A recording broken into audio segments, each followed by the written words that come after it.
Hello everyone, welcome to my channel. Don't forget to like, share, and subscribe Simper Items Signature. See you!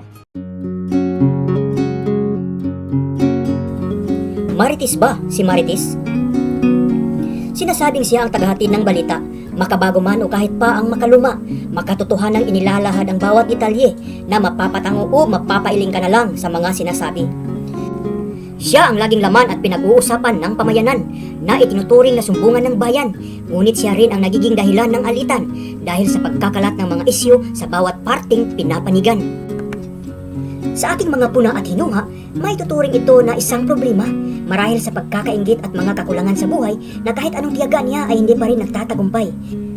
Ngunit paano ba nasangkot si Marites? Sa ekspresyong ito labis ang kanyang pagtitiis. Ginawa na lang na si Tiram ang pangalan upang makakaiwas sa pangungutya ng iilan.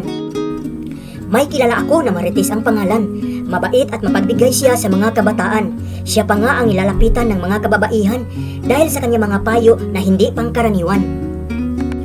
Sa totoo lang, hindi naman si Marites ang Marites, kundi ang kahit sino na ginawang libangan ng tsismis. Subalit may magagawa pa tayo upang sila ay matulungan. Ang huwag patulan sa halip unti-unting paaalahanan. Kaya sa mga pangalang Marites, ginawa man nakatuwaan sa maraming bisis, mas mangingibabaw pa rin ang tunay mong anyo, lalo na sa amin na kilala ang buo mong pagkatao.